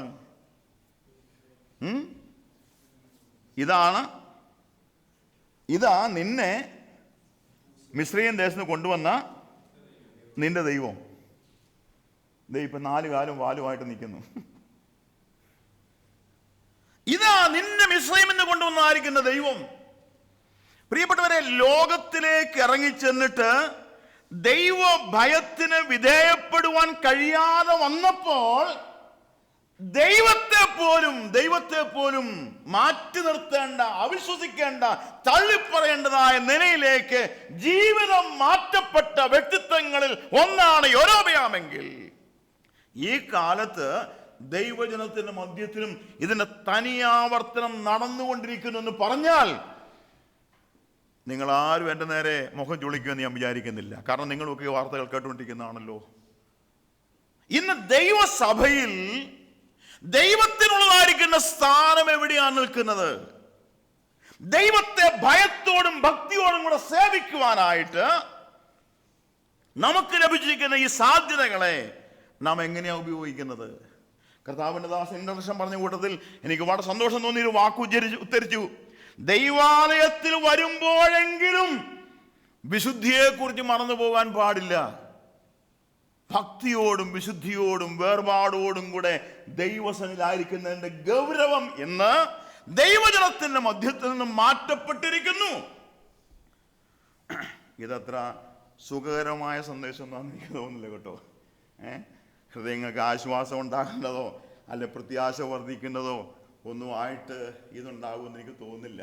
കാരണം ദൈവജനത്തിൻ്റെ ഗുണപാഠത്തിനായിട്ട് ചില വാക്കുകളാണ് ദൈവാത്മാവ് ഈ നാളുകളിൽ പറയാനായിട്ട് താല്പര്യപ്പെടുന്നത്. ഞാൻ വളരെ പ്രാർത്ഥനയോടുകൂടെ തന്നെയാണ് നിങ്ങളുടെ മുമ്പാകെ നിൽക്കുന്നതെന്ന് ഹൃദയഭേദത്താൽ ഞാൻ ഈ വാക്ക് പറയാൻ ആഗ്രഹിക്കുന്നു. കർത്താവ് വിശേഷാൽ സഹായിക്കട്ടെ. കാളക്കുട്ടിയെ ആലോചിച്ചിട്ട് ബഥേലിൽ കൊണ്ട് നിർത്തി. പല വാക്കുകൾ പറയാനുണ്ട്. എന്താ ഈ ബഥേലിൻ്റെ പ്രത്യേകത? എന്താ ബഥേൽ എന്ന വാക്കിൻ്റെ അർത്ഥം? ഹൗസ് ഓഫ് ഗോഡ്, ദൈവ ഭവനത്തിൽ ദൈവമായിട്ട് ഇപ്പം ആര് നീക്കുക? എവിടം വരെ എത്തി പ്രിയപ്പെട്ടവരെ? ദൈവഭവനത്തിൽ ദൈവമായിട്ടിപ്പം ആരാ നീക്കുന്നേ? കാളക്കുട്ടി. ഈ ജീവിതത്തിൻ്റെ ഗൗരവം, ദൈവസന്നിധിയിൽ സൂക്ഷിക്കേണ്ടതായിരിക്കുന്ന ഗൗരവത്തെ സൂക്ഷിക്കുവാൻ കഴിയാതെ ജീവിതത്തെ, ആത്മീയ ജീവിതത്തെ, ദൈവഭക്തിയുള്ളതായിരിക്കുന്ന ജീവിതത്തെ ലാഘവത്തോടെ കണ്ടിട്ട് ഈ ലോകത്തിലേക്ക് ഇറങ്ങിപ്പോയി ദൈവഭയമില്ലാഞ്ഞത് കൊണ്ട് സംഭവിച്ച പരാജയമാണിത്. പ്രിയ ദൈവമക്കളെ, നമുക്ക് ഇതുണ്ടാകരുത്. ശക്തമായി വ്യക്തമായി ദൈവാത്മാവ് നമ്മുടെ ഹൃദയങ്ങളോട് സംസാരിക്കട്ടെ എന്ന് ആത്മാർത്ഥമായിട്ട് ആഗ്രഹിക്കുകയും പ്രാർത്ഥിക്കുകയും ചെയ്യുന്നു. 31ാമത്തെ വാക്കിൽ എന്താ വായിക്കുന്നത്? പൂജാഗിരി ക്ഷേത്രങ്ങളും ഉണ്ടാക്കി. പൂജാഗിരി ക്ഷേത്രങ്ങൾ, പൂജ വെക്കാൻ, ആരാധിക്കുവാൻ, അല്ലേ, ദൈവത്തെ നമസ്കരിക്കുവാൻ, ദൈവമുമ്പാകെ ആരാധിക്കുവാൻ പൂജാഗിരി ക്ഷേത്രങ്ങളെയും സ്ഥാപിച്ചു. ഞാൻ വിശദീകരിക്കുന്നില്ല. അടുത്ത വാക്ക് നോക്കണം. അടുത്ത 2 വാക്കുകൾ പറയാനായിട്ടുണ്ട്. 31-ാമത്തെ വാക്യത്തിൽ എന്താ എഴുതിയിരിക്കുന്നത്?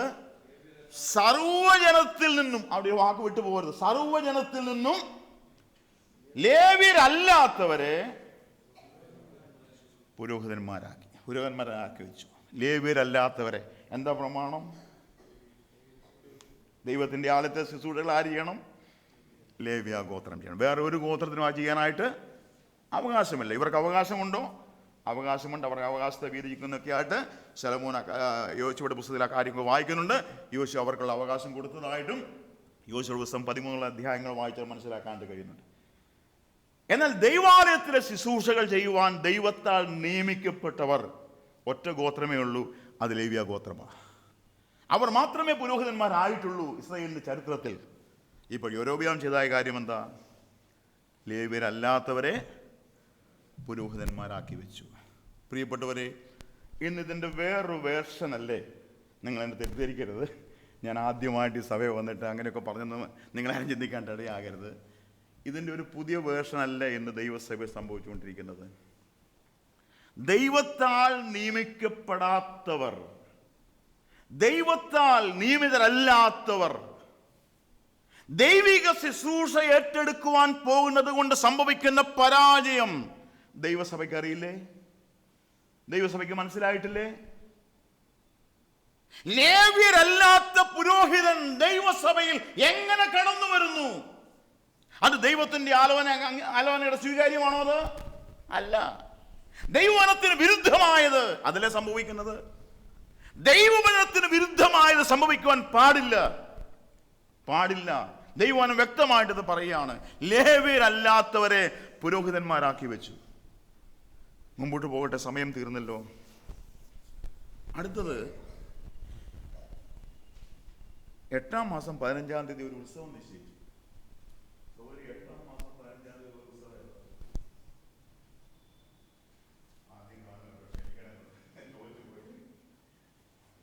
ഈ 8-ാം മാസം 15-ാം തീയതി നടക്കുന്ന ഉത്സവം ഏതാ? റോജ ചോദിച്ചാ, എനിക്ക് റോജ ചോദിച്ചാൽ ധൈര്യമായിട്ട് ചോദിക്കാമല്ലോ. 8-ാം മാസം 15-ാം തീയതി നടക്കുന്ന ഉത്സവം ഏതാ? യഹോവയുടെ ഉത്സവങ്ങൾ നമ്മൾ വായിച്ചിട്ടുണ്ടല്ലോ. 8-ാം മാസം 15-ാം തീയതി എത്ര കൃത്യമായിട്ട് എഴുതിയിരിക്കുന്നത്?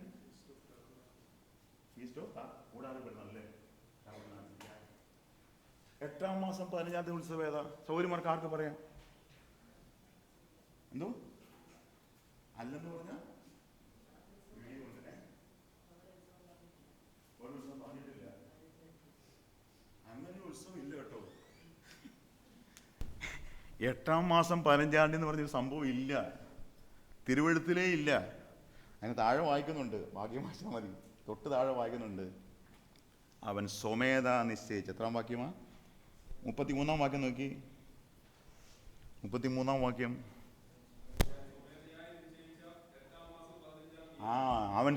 അവന്റെ തീരുമാനമാ. യഹോവയുടെ ഉത്സവം 8-ാം മാസം 15-ാം തീയതി ഒന്നില്ല. സൗകര്യ 100% ശരി, അങ്ങനെ ഒരു ഉത്സവം ഇല്ല. ടാബർനാക്കിളൊന്നും ഇല്ല കേട്ടോ. സോറി, ഇത് സ്വമേധയാ ഉണ്ടായ ഒരു തീയതിയാണ്. പ്രിയപ്പെട്ടവരെ, എന്തുമാത്രം ആത്മീയ പാഠങ്ങളാണ് അതിനകത്ത് ഒളിച്ചിരിക്കുന്നത്. ഇന്ന് ദൈവത്തിന്റെ ആലോചനയുടെ സ്ഥാനം എവിടെ? ദൈവത്തിന്റെ തീരുമാനത്തിന്റെ പ്രതിഫലനം എവിടെ? ദൈവാശ്രയത്തിൽ ഞാനും നിങ്ങളും എടുക്കുന്ന തീരുമാനം, അതിന്റെ ഗൗരവം വളരെ വലുതാണ് കേട്ടോ. നാം സ്വമേധയായി തീരുമാനിക്കുന്നതല്ല ദൈവത്തിന് ഭൂഷണമായിരിക്കുന്നത്. ദൈവം പ്രസാദിക്കണമെങ്കിൽ, ദൈവം ഇതിനകത്ത് നന്മ കാണണമെങ്കിൽ, ദൈവം ആ ശുശ്രൂഷയെ അനുഗ്രഹിക്കണമെങ്കിൽ ദൈവത്തിന്റെ പ്രമാണത്തിന് വിധേയപ്പെടണം. അല്ലാത്തൊന്നും അംഗീകരിക്കാൻ ദൈവത്തിന് കഴിയുകയില്ല. വളരെ ശക്തമായി തന്നെയാണ് ഈ വാക്ക് രേഖപ്പെടുത്തി തന്നിരിക്കുന്നത്. പ്രിയപ്പെട്ടവരെ, ഈ 4 കാര്യങ്ങളുടെ പിന്നാമ്പുറം എന്താണ്? ഈ 4 കാര്യങ്ങളുടെ പിന്നാമ്പുറം, ഒരു ഇസ്രായേലിയൻ, യൊരോബെയാം എന്ന തെരഞ്ഞെടുക്കപ്പെട്ട രാജാവ്, ദൈവത്തിന് ജനത്തെ ഭരിക്കുവാനായിട്ട് ദൈവത്താൽ എഴുന്നേൽപ്പിക്കപ്പെട്ടവൻ, ഇസ്രായേലിന്റെ രാജാവ് ചെയ്തതായ കാര്യം എന്താ? ഈ 4 കാര്യങ്ങൾ. എന്താ ഈ 4 കാര്യങ്ങളുടെ പിന്നിലുള്ള സംഭവിക്കുന്ന സംഭവം? ഒറ്റ കാര്യമാണ്: ദൈവഭയത്താൽ ജീവിതം നിയന്ത്രിക്കപ്പെട്ടില്ല. വളരെ ഗുരുതരമായ ചില കാര്യങ്ങളായിട്ടാണ് അതിനെ കാണാൻ കഴിയുന്നത്. ഞാൻ ഈ വാക്യങ്ങൾ വായിച്ച് ഒരുപാട് ദൈവസന്നിധിയിൽ ഇരിക്കുവാൻ ഇടയായി തീർന്നു. വാസ്തവത്തിൽ ശ്രദ്ധയോടെ വായിച്ചൊന്ന് ധ്യാനിച്ച് നോക്കുക. ദൈവജനത്തിന് സംഭവിച്ച ആത്മീയ അധപ്പതനത്തിൻ്റെ വ്യക്തമായ വെളിപ്പെടുത്തൽ അവിടെ കാണാനായിട്ട് കഴിയുന്നുണ്ട്. കർത്താവ് ഇന്ന് രാത്രി നമ്മോട് വാസ്തവമായിട്ട് സംസാരിക്കട്ടെ. നമ്മുടെ ഓരോരുത്തരുടെയും ജീവിതം, ഞാൻ നിങ്ങളെ നോക്കിക്കൊണ്ട് ഈ കാര്യങ്ങൾ പറയുന്നു, നിങ്ങളെല്ലാവരും ഈ വാക്കുകൾ കേട്ടുകൊണ്ടിരിക്കുന്നു. ഇതെനിക്കും ബാധകമാകട്ടോ, 100% എനിക്കും ബാധകമാണ്. ദൈവഭയത്താൽ ജീവിതം നിയന്ത്രിക്കപ്പെടുന്നില്ല എങ്കിൽ ദൈവത്തിനത് പ്രസാദകരമാകുകയില്ല. നമ്മൾ എന്ത് ചെയ്താലും, നമ്മൾ ഏതെല്ലാം കാര്യങ്ങൾ ചെയ്താലും, നമ്മൾ എന്തെല്ലാം ചെയ്തെന്ന് പറഞ്ഞാലും ദൈവ ഭയത്താൽ നിയന്ത്രിക്കപ്പെടാൻ കഴിഞ്ഞില്ലെങ്കിൽ അത് ദൈവത്തിന് പ്രസാദകരമാകുകയില്ല എന്ന് ദൈവവചനം വ്യക്തമായി നമ്മെ ഓർമ്മിപ്പിക്കുന്നു. വളരെ പെട്ടെന്ന് മുമ്പോട്ട് പോകട്ടെ. രാജാക്കന്മാരുടെ പുസ്തകം 16-ാം അധ്യായത്തിലേക്ക് കടന്നു വരാമോ? 16-ാമത്തെ അധ്യായം, അതിന് 30 മുതൽ 34 വരെയുള്ളതായ വാക്യങ്ങൾ വായിക്കുമ്പോൾ 16-ാം അധ്യായത്തിൻ്റെ 30 മുതൽ 34 വരെയുള്ളതായ വാക്യങ്ങൾ വായിക്കുമ്പോൾ അവിടെയും ചില പ്രമാണങ്ങളെ കാണാനായിട്ട് കഴിയുന്നുണ്ട്. 3-ാമത്തെ ഉദാഹരണം, ഞാൻ ഈ മുമ്പ് പറഞ്ഞ 2 കാര്യങ്ങളും ഒരുപാട് വിശദീകരിക്കേണ്ടതാണെന്നുള്ളത് എനിക്കറിയാം. പക്ഷെങ്കിൽ ചില വാക്കുകൾ മാത്രം പറഞ്ഞ് ഞാൻ മുമ്പോട്ട് പോയി എന്ന് മാത്രമേ ഉള്ളൂ.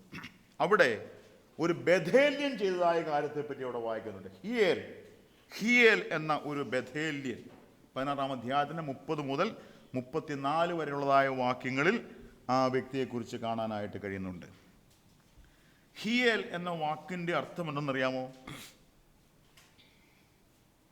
ഹിയേൽ എന്ന വാക്കിൻ്റെ അർത്ഥം ദൈവം ജീവിക്കുന്നു എന്നാണ് കേട്ടോ. ഗോഡ് ലീവ്സ്, ദൈവം ജീവിക്കുന്നു. ആ വാക്കും നല്ലതാണ്, പേരിൻ്റെ അർത്ഥവും വളരെ പ്രധാനപ്പെട്ടതാണ്. പക്ഷെ ദൈവം ജീവിക്കുന്നുണ്ടോ എന്ന് ചോദിച്ചാൽ അത് വളരെ ഗൗരവമായി ചിന്തിക്കേണ്ടതായ കാര്യമാണ്. ഈ ഹിയേൽ ചെയ്തതായ ഒരു കാര്യം അവിടെ രേഖപ്പെടുത്തിയിട്ടുണ്ട്. 30, 31, 32, 33 വാക്യങ്ങൾ ശ്രദ്ധിക്കാം. അവിടെ എഴുതിയിരിക്കുന്നത് ഇങ്ങനെയാണ്: അവൻ്റെ കാലത്ത്, ആരുടെ കാലത്ത്? ആഹാബിൻ്റെ കാലത്ത്, അല്ലേ? ആ വാക്യങ്ങൾ അവിടെയുണ്ട്. ആഹാബിൻ്റെ കാലത്ത് ഈ മനുഷ്യൻ ആരായിരുന്നു? ബേഥേല്യനായിരുന്നു. ബഥേൽ എന്ന വാക്കിനർത്ഥം നമ്മൾ അല്പം മുമ്പേ ഓർത്തു. ദ ഹൗസ് ഓഫ് ഗോഡ്, ദൈവഭവനത്തിൽ ഉള്ള ഒരു വ്യക്തി, ബേഥേല്യൻ. എന്താ ചെയ്തത്? എരിഹോ പണിതു. എന്താ പ്രശ്നം? എന്താണ് അതിനകത്തെ പ്രശ്നം? എരിഹോ പണിതു. ഈ ബേഥേല്യൻ ഈ എരിഹോ വീണ്ടും പണിയാനിടയായി. എന്താ പ്രശ്നം? എരിഹോ പണിതാലുള്ള പ്രശ്നം എന്താ? പണിയരുതെന്ന്. എവിടെയാ പറഞ്ഞിരിക്കുന്നത്? ക്ഷമിക്കണം കേട്ടോ, ഇങ്ങനെ ചോദിച്ച് പഠിച്ച് ഞാനിപ്പോൾ അങ്ങനെ ആയിപ്പോയി. പണിയരുതെന്ന് എവിടെയാ പറഞ്ഞിരിക്കുന്നത്? ആരാ പറഞ്ഞിരിക്കുന്നത്? യോശുവ പറഞ്ഞിട്ടുണ്ട്. എത്ര അധ്യായത്തിലാണെന്നറിയാമോ? 6-ാം അധ്യായം. എത്ര വാക്യത്തിലാണെന്നറിയാമോ? 26-ാമത്തെ വാക്യത്തിൽ. എന്താ പറഞ്ഞിരിക്കുന്നത്? ശപഥം ചെയ്ത്. ആ വാക്കിനൊക്കെ ഒരുപാട് പ്രാധാന്യതയുണ്ട്. അത് പറയാൻ പോയി കഴിഞ്ഞാൽ ഈ 5 മിനിറ്റ് കൊണ്ട് തീരത്ത്, അതുകൊണ്ട് ഞാൻ പറയുന്നില്ല. ശപഥം ചെയ്ത് പറഞ്ഞു. എന്ത് പറഞ്ഞു? മനുഷ്യൻ അവൻ യഹോവയുടെ മുമ്പാകെ ശപിക്കപ്പെട്ടവനാണ്. ഇവൻ ഇപ്പം ആരാ പണിതിരിക്കുന്നത്? യഹോവ ജീവിക്കുന്ന അർത്ഥം വരുന്ന ബേഥേല്യനായവൻ. 2 വാക്കിനും പ്രധാനപ്പെട്ടതാ. യഹോവ ജീവിക്കുന്ന അർത്ഥം വരുന്ന ദൈവഭവനത്തിലുള്ളവൻ ദൈവത്തിന്റെ കൽപ്പനയെ മറുതലിച്ചിട്ട് ദൈവം ചെയ്യരുതെന്ന് പറഞ്ഞാക്കുന്ന കാര്യം ചെയ്തു. അവൻ ആരായി? അവൻ ശപിക്കപ്പെട്ടവനെന്നാണ് എഴുതിയിരിക്കുന്നത്. യോശുവയുടെ കാലത്ത് ഈ സംഭവം യോശുവ പറഞ്ഞു. ഇത് പറഞ്ഞതിന് ശേഷം ഏകദേശം എത്ര വർഷം കഴിഞ്ഞിട്ടാണെന്നറിയാമോ ഈ പരിപാടി? കാലക്കണക്ക് വെച്ച് നോക്കുകയാണെങ്കിൽ ഏകദേശം 500 വർഷങ്ങൾക്ക് ശേഷമാണ് ഇപ്പോൾ ഹിയേൽ ഇത് പണിയുന്നത്. 500ഓളം വർഷങ്ങൾ അതിനുശേഷമാണിത് പണിയുന്നത്. 500 അല്ല, 5000 ആണെന്ന് പറഞ്ഞാലും ദൈവത്തിൻ്റെ വാഗ്ദത്തത്തിന്, ദൈവത്തിൻ്റെ വചനത്തിന് ഒരു മാറ്റവും സംഭവിക്കില്ല. 500 വർഷം മുമ്പ് പറഞ്ഞതല്ലേ, ഇപ്പം അതൊക്കെ എന്തായി കാണും, മറന്നുപോയി കാണുമെന്നൊന്നും ആരും വിചാരിക്കരുത്. ഈ ദീർഘവർഷങ്ങൾക്ക് മുമ്പ് നടന്നതായ ഒരു സംഭവം അത് ആവർത്തിക്കപ്പെടുന്നു. അത് പാടില്ല എന്ന് ദൈവം പറഞ്ഞിരിക്കുന്നു. എന്നെ ഇവിടെ ചിന്തിപ്പിച്ചൊരു കാര്യമുണ്ട്. അവിടെ നടന്ന സംഭവം എന്നറിയാമോ?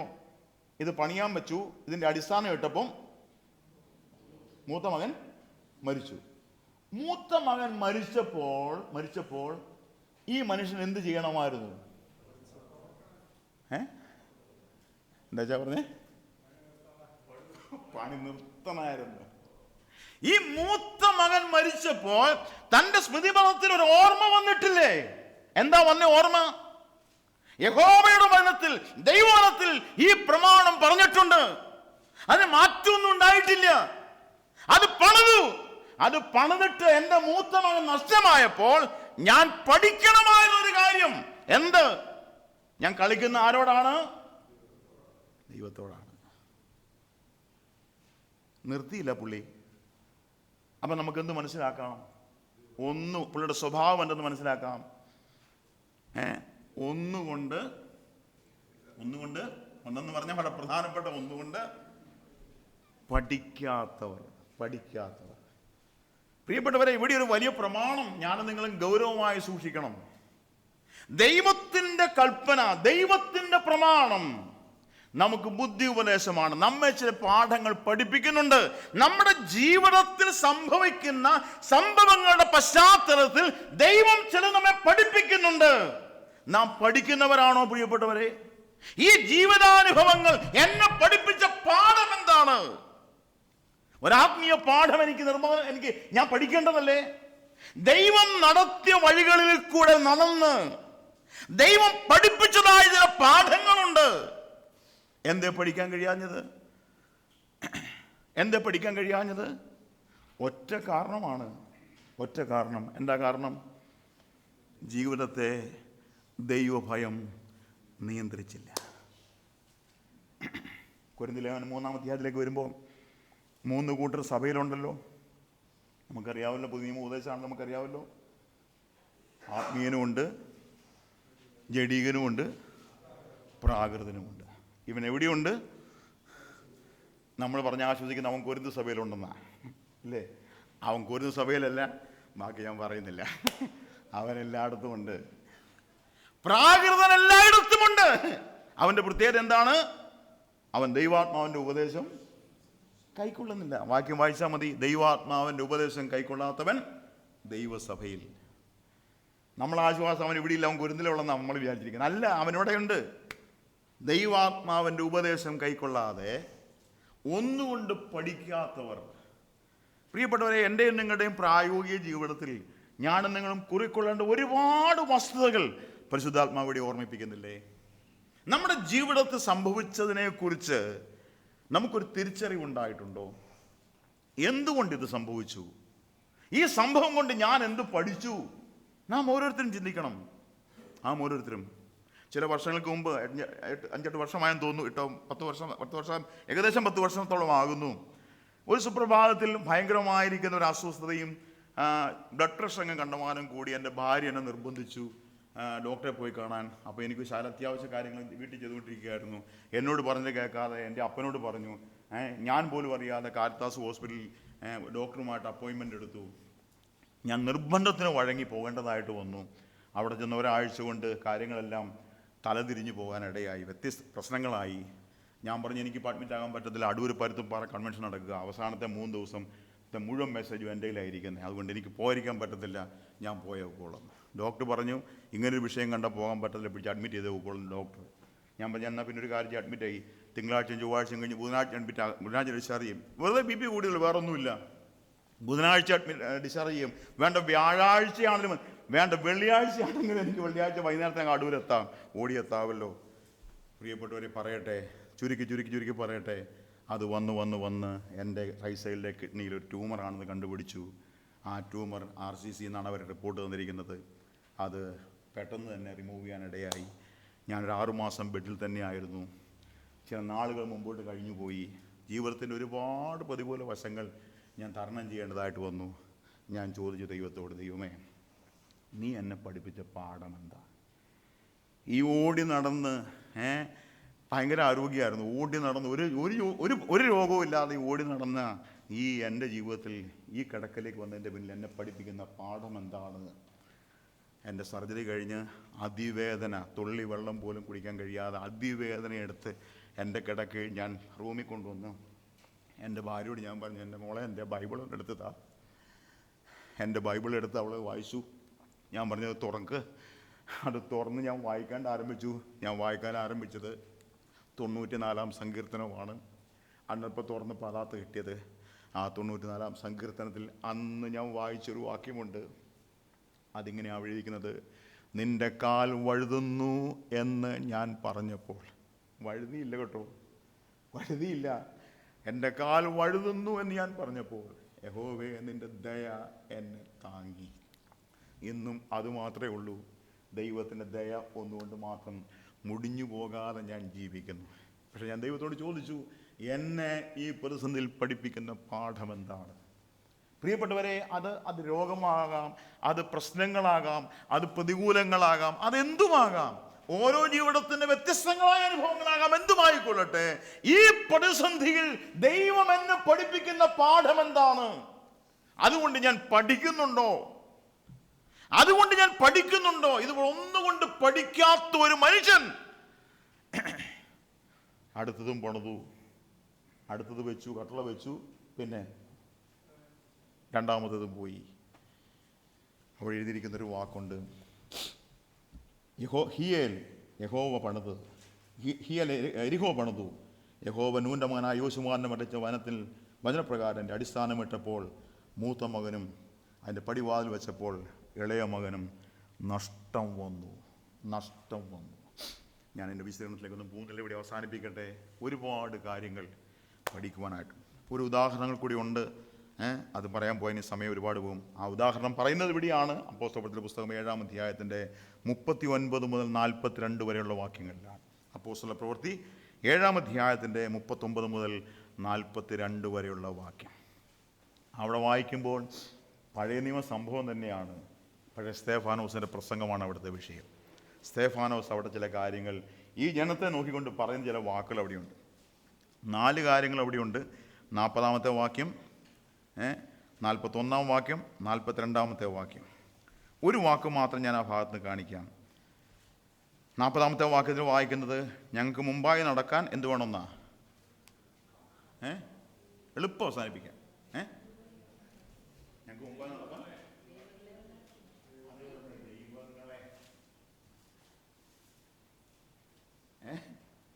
അയ്യോ, ഏകസത്യ ദൈവം നിനക്ക് ഉണ്ടാകാവുള്ളൂ. ഒന്നിൻ്റെയും പ്രതിമ ഉണ്ടാക്കരുത്, ഒന്നിനും നമസ്കരിക്കരുത്.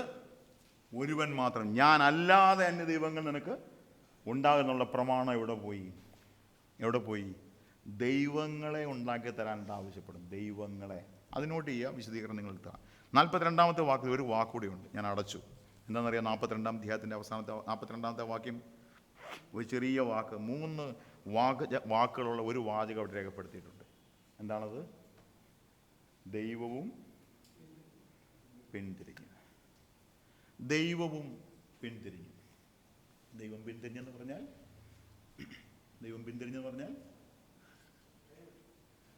കൈവിട്ടെന്ന് വേണമെങ്കിൽ ചിന്തിക്കാം, പിന്നെ മുഖം മറച്ച് കളഞ്ഞെന്ന് ചിന്തിക്കാം, പിന്നെ ഒഴിവാക്കിയെന്ന് ചിന്തിക്കാം.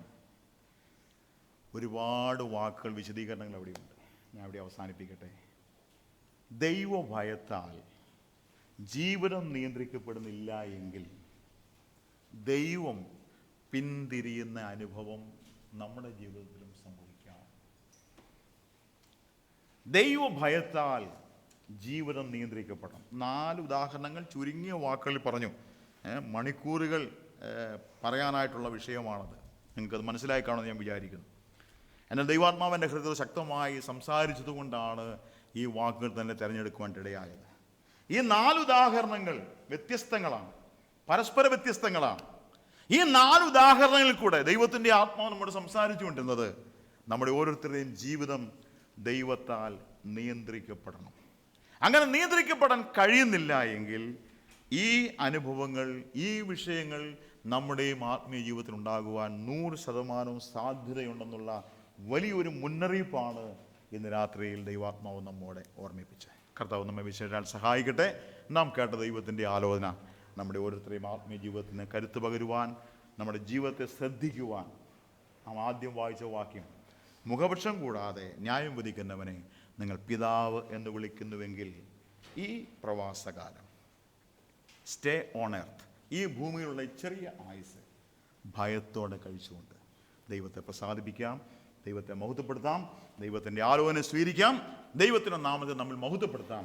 ഈ ഭൂമിയിൽ ദൈവം തന്നിട്ടുള്ള ഈ ജീവിതത്തിൽ ഒരു ഭക്തിയുള്ള ജീവിതം ജീവിച്ച് ദൈവത്തെ പ്രസാദിപ്പിക്കുവാൻ കർത്താവ് കൃപ ചെയ്യട്ടെ എന്ന് ആത്മാർത്ഥമായിട്ട് ആഗ്രഹിച്ചുകൊണ്ട് പ്രാർത്ഥിച്ചുകൊണ്ട് ഞാൻ ഈ വാക്കിവിടെ അവസാനിപ്പിക്കുന്നു. എൻ പ്രയാണകാലം അത് ഭയത്തോടെ കഴിക്കുക. ഇതിൻ്റെ രണ്ടാമത്തെ ഭാഗം കർത്താവ് എന്ന് വെച്ചാൽ നാളെ രാത്രി നമുക്ക് ഒരുമിച്ച് ചിന്തിക്കാം. എല്ലാവരും കടന്നു വരിക. കർത്താവ് നമ്മെ സഹായിക്കട്ടെ. കർത്താവിൻ്റെ നാമത്തിന് മഹത്വമുണ്ടാകട്ടെ.